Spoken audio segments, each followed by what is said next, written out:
Salut les cathos, heureux de vous retrouver pour une nouvelle vidéo. Donc aujourd'hui les cathos, notre vidéo va être sur la Pentecôte. Voilà, nous allons essayer d'étudier un peu ensemble cette fête, qu'est-ce qu'elle représente surtout. Voilà, donc avant de commencer, merci à tous les gens qui ont fait des partages. N'hésitez pas à mettre un petit pouce bleu et n'hésitez pas à commenter si vous avez des questions ou si vous avez envie de partager un peu. Voilà, merci. Voilà donc. À la Pentecôte, je vous rappelle que ce jour-là, c'est l'Esprit Saint qui descend et qui, justement, rassemble le peuple à travers son Église dans une unité parfaite de compréhension. Voilà. Mais tout d'abord, nous allons essayer de voir ensemble dans Genèse 11, qu'est-ce qui est le contraire, justement, de cette unité qui rassemble. D'où vient cette division? Voilà. Donc, c'est en Genèse 11. La terre entière se servait de la même langue et des mêmes mots. Or, en se déplaçant vers l'Orient, les hommes découvrirent une plaine dans le pays de Shinéar, et ils y habitèrent. Ils se dirent l'un à l'autre, allons, moulons des briques, et cuisons-les au four. Les briques leur servirent de pierre, et le bitume leur servit de mortier. Allons, dirent-ils, bâtissons-nous une ville, et une tour dont le sommet touche le ciel. Faisons-nous un nom, afin de ne pas être dispersés sur toute la surface de la terre. Le Seigneur descendit pour voir la ville et la tour que bâtissaient les fils d'Adam. Et dit le Seigneur, ils ne sont tous qu'un peuple et qu'une langue, et c'est là leur première œuvre. Maintenant rien de ce qu'ils projetteront de faire ne leur sera inaccessible. Allons, descendons, et brouillons ici leur langue, qu'ils ne s'entendent plus les uns les autres. De là, le Seigneur les dispersa sur toute la surface de la terre, et ils cessèrent de bâtir la ville. Aussi, lui donna-t-on le nom de Babel, car c'est là que le Seigneur brouilla la langue de toute la terre. Et c'est de là que le Seigneur dispersa les hommes sur toute la surface de la terre. Voilà les cathos. Nous venons de voir les hommes de la terre, qu'ils parlaient tous la même langue et les mêmes mots. Nous sortons presque de l'histoire de Noé et du déluge, où Dieu a dit en Genèse 6,5 « Le cœur de l'homme n'est porté qu'à faire le mal ». Et nous nous souvenons que le déluge est venu par la suite. Mais pour cette tour de Babel, c'est différent. C'est peut-être pire même, car l'homme continue ses œuvres mauvaises. Mais cette fois-ci, son cœur n'est pas que tourné vers le mal, son esprit aussi. Dans le texte que nous venons de lire, nous voyons qu'ils moulent des briques et ils disent moulons des briques et cuisons-les au four. Les briques leur servirent de pierre. Dans ce passage, nous pouvons y voir un sens profond. La brique représente le cœur, qui est déjà très dur, et il le passe au four, synonyme de feu, de chaleur, pour transformer la brique et s'en servir comme pierre. Le feu dans la Bible a plusieurs sens, et dans ce cas, il est source de jugement, de décisions faites par soi-même, de vivre comme des dieux, pour au final transformer leur cœur en cœur de pierre. Un peu comme pendant le temps de Noé, mais avec cette fois-ci un peu plus d'avancée, car cette fois-ci l'esprit va avec, car ils ont tous de l'idée.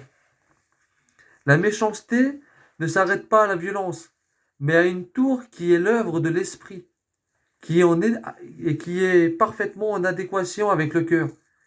Je vous rappelle que créer une tour qui touche le ciel veut dire être à l'égal de Dieu pour commencer.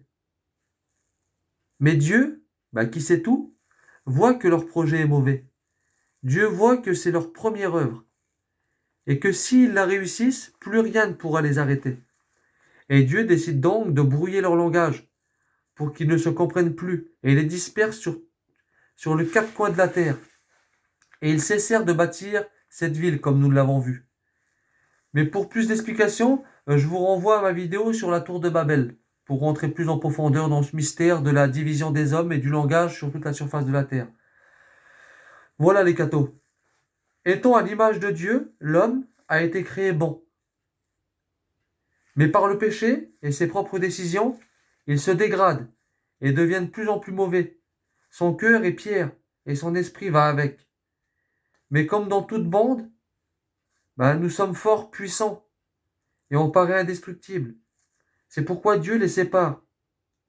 Car en se retrouvant seul face à soi-même, face à sa conscience, on peut réfléchir avec notre propre pensée et peut-être après apaiser notre cœur. En tout cas, Dieu les a sauvés de l'orgueil à ce moment-là. Et il ne les laissera pas tomber. Il les accompagnera, comme il accompagne chacun d'entre nous. Et c'est dans le livre d'Ézéchiel que nous voyons Dieu qui est là présent, mais qui attend juste le bon moment pour aider l'homme, qui ne voulait pas vivre avec lui pendant cette période de la tour de Babel. C'est dans Ézéchiel 36, 26, il est écrit « Je vous donnerai un cœur nouveau, et je mettrai en vous un esprit nouveau. J'ôterai votre corps, le cœur de pierre, et je vous donnerai un cœur de chair. » Voilà les cathos. Dieu promet qu'il sortira l'esprit de l'homme de la tour de Babel et lui fera découvrir la vision qui est tournée vers Dieu et le prochain. Et il promet de transformer leur cœur de pierre qu'ils ont endurci eux-mêmes, et que grâce à ce nouvel esprit, leur cœur redeviendra chair, c'est-à-dire humain, et non plus un cœur de vouloir être comme des dieux.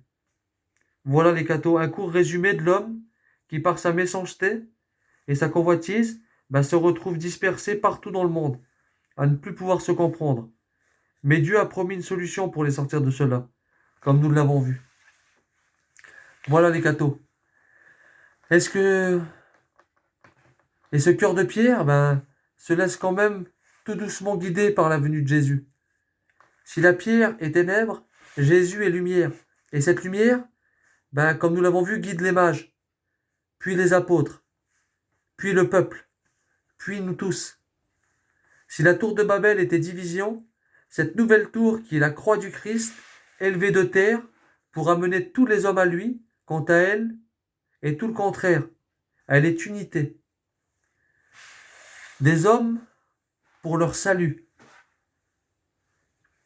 Si l'homme voulait être comme Dieu, en créant la tour de Babel, c'est-à-dire tout-puissant, la main sur toute chose, le choix de faire ce que l'on veut, être le maire de toute chose, être le maître de toute chose, Dieu leur montre qu'il n'est pas bon pour eux de le rejoindre dans ces conditions-là.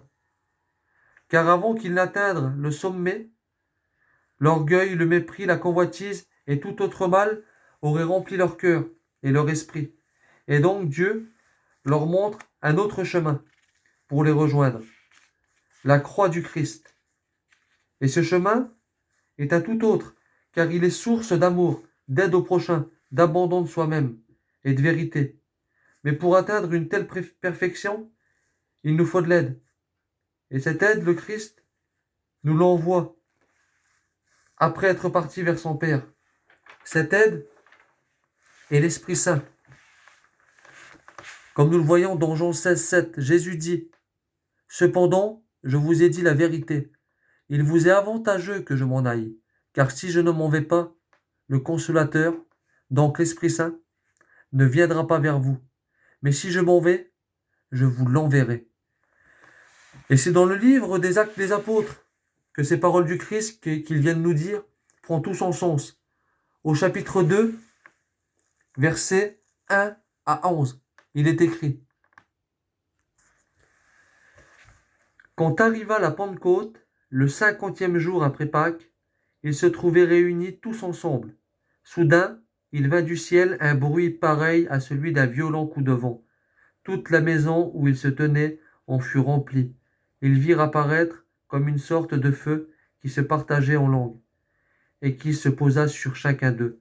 Alors ils furent tous remplis de l'Esprit Saint. Ils se mirent à parler en d'autres langues, et chacun s'exprimait selon le don de l'Esprit. Or, il y avait, séjournant à Jérusalem, des Juifs fervents, issus de toutes les nations, qui sont sous le ciel. Lorsque les gens entendirent le bruit, ils se rassemblèrent en foule. Ils étaient dans la stupéfaction, parce que chacun d'eux les entendait parler sa propre langue. Déconcerté, émerveillé, il disait: ces hommes qui parlent ne sont-ils pas tous des Galiléens? Comment se fait-il que chacun de nous les entende dans sa langue maternelle? Partès, Médès et Élamites, habitants de la Mésopotamie, de la Judée et de la Cappadoce, des bords de la mer Noire, de la province d'Asie, de la Phrygie, de la Pamphylie, de l'Égypte et de la Libye, proche de Cyrène, Romains résidant ici, Juifs de naissance et convertis, Crétois et Arabes. Nous tous les entendons proclamer dans nos langues les merveilles de Dieu. Ils étaient tous déconcertés dans leur désarroi. Ils se disaient les uns aux autres: qu'est-ce que cela veut dire? D'autres disaient en riant: ils sont pleins de vin doux. Voilà les cathos, juste pour vous faire comprendre. C'est comme si ce lundi de Pentecôte, on se retrouvait tous dans une salle, ensemble. Et après avoir reçu l'Esprit Saint, comme Jésus l'avait promis, nous nous mettions à parler brésilien, anglais, algérien, roumain ou africain, etc. Et les gens qui sont dehors, eux, ne comprennent pas ce qui se passe, car ils savent bien que nous sommes français. Comment peut-on se mettre à parler d'autres langues, comme ça, et à se comprendre? À quoi cela peut-il servir? La raison est qu'après avoir dispersé les hommes et brouillé leur langage pendant l'épisode de la tour de Babel, l'esprit de l'homme n'était pas disposé à faire de bonnes œuvres, et la tour de Babel était un échec. Et cette nouvelle tour, qui est la croix du Christ, sur laquelle l'Esprit Saint s'appuie pour venir justement rétablir ce langage qui avait été brouillé, permet de remettre l'homme dans l'unité du langage avec les autres. Mais surtout pour se laisser guider, non pas cette fois par notre esprit, mais par l'Esprit de Dieu qui nous montre et nous aide à réaliser de bonnes œuvres. Et cette première œuvre que l'Esprit est venu faire, c'est qu'on peut se recomprendre. On peut recomprendre l'autre. Et c'est bien normal. Car Jésus nous dira avant de partir: allez de par le monde, faites des disciples, et baptisez-les au nom du Père, du Fils et du Saint-Esprit. Comment aurions-nous pu faire pour aller proclamer la bonne nouvelle de l'Évangile si nous ne nous comprenons pas, si nous ne parlons pas la même langue? Et c'est grâce à cette unité qu'est venu apporter l'Esprit Saint que maintenant nous pouvons nous comprendre. La tour de Babel était une œuvre terrestre de nous les hommes, sans l'aide de Dieu. Et elle a amené la division, surtout la division du langage. Et cette nouvelle tour, qui est la croix du Christ, est une œuvre céleste, étant le projet de Dieu, mais qui cette fois-ci est accompagnée de l'homme, pour retrouver l'unité du langage, avec l'aide du Saint-Esprit, pour que tout homme puisse connaître justement les joies de Jésus aux quatre coins du monde. Et vous devez vous dire: mais moi alors, j'ai été baptisé, et peut-être même confirmé dans mon église. Pourquoi alors je ne parle pas toutes les langues, pour aller moi-même proclamer l'évangile aux quatre coins du monde? Car avec ces sacrements, on est d'accord qu'on a tous reçu l'Esprit Saint. La première raison, c'est que Dieu a voulu montrer aux apôtres que le Saint-Esprit était arrivé dans leur cœur. Mais comme l'homme a le cœur lent à comprendre, il leur montre des signes visibles. Et parler en langue est un signe qu'ils comprennent et surtout que les autres comprendront. Les gens de l'extérieur, Dieu a fait cela pour ouvrir leur cœur et aussi pour ouvrir le cœur des apôtres, mais surtout pour aider à ce moment-là l'Église à grandir. Après avoir reçu l'Esprit Saint et cette assurance qu'il donne, Pierre, après avoir reçu l'Esprit Saint, convertit 3000 personnes sur ces paroles que nous allons voir dans Actes des Apôtres 2, versets 22 à 41. Il est écrit.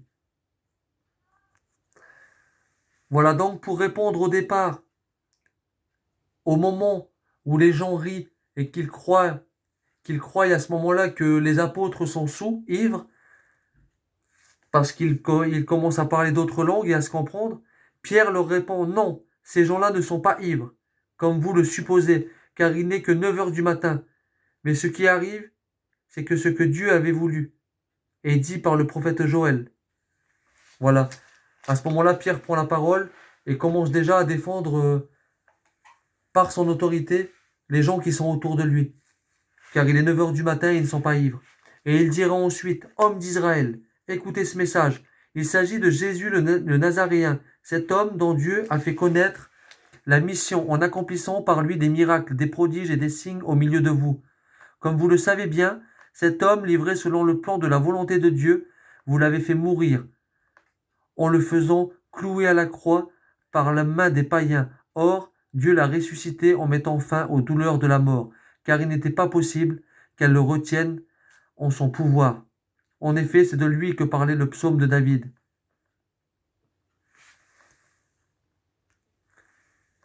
Que tout le peuple d'Israël en ait la certitude. Ce même Jésus que vous avez crucifié, Dieu a fait de lui le Seigneur et le Christ. Ceux qui l'entendaient furent remués jusqu'au fond d'eux-mêmes. Ils dirent à Pierre et aux autres apôtres, « Frères, que devons-nous faire ?» Pierre leur répondit, « Convertissez-vous, et que chacun de vous se fasse baptiser au nom de Jésus-Christ, pour obtenir le pardon de ses péchés. Vous recevrez alors le don du Saint-Esprit. C'est pour vous que Dieu a fait cette promesse, et pour vos enfants, et pour tous ceux qui sont loin, tous ceux que le Seigneur notre Dieu appellera. » Pierre trouva encore beaucoup d'autres paroles pour les adjurer, et il les exhortait ainsi, « Détournez-vous de cette génération égarée, et vous serez sauvés. » Alors ceux qui avaient accueilli la parole de Pierre se firent baptiser. La communauté s'augmenta ce jour-là d'environ 3000 personnes. Donc voilà les cathos. La foule, à travers ce miracle du parler en langue et de la prêche de Pierre avec l'aide de l'Esprit Saint, convertit 3000 personnes à ce moment-là. 3000 nouveaux baptisés, qui ont reçu eux-mêmes le don du Saint-Esprit par la suite, et qui ont sûrement peut-être même parlé en langue. Dieu, à travers tout cela, a fait grandir son Église ce jour-là. Il a touché les cœurs à travers des signes visibles aux yeux et aux oreilles de l'homme. Car c'est ce que nous avons parfois besoin, voir et entendre.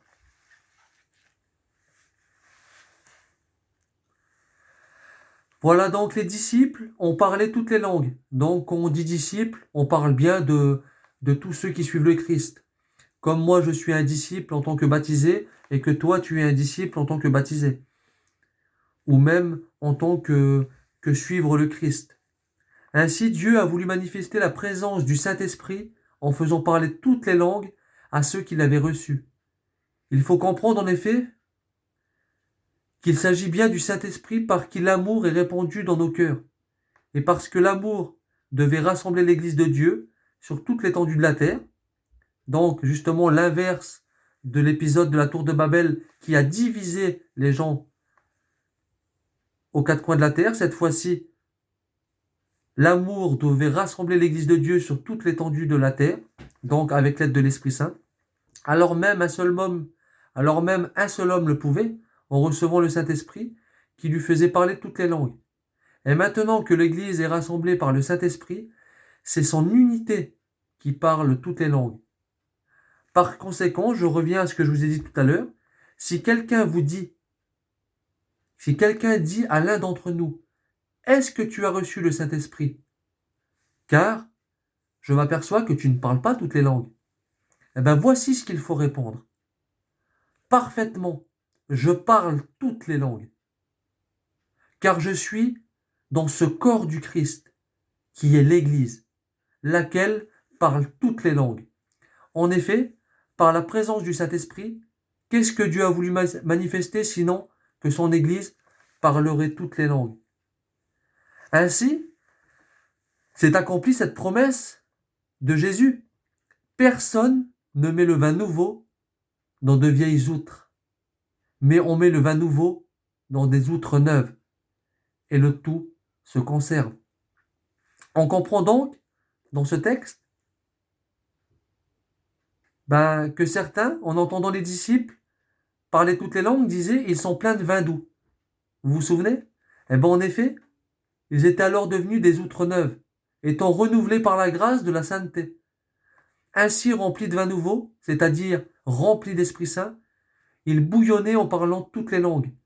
Et par ce miracle éclatant, il annoncerait que l'Église catholique devait se répandre dans les langues de toutes les nations, c'est-à-dire aux quatre coins de la terre.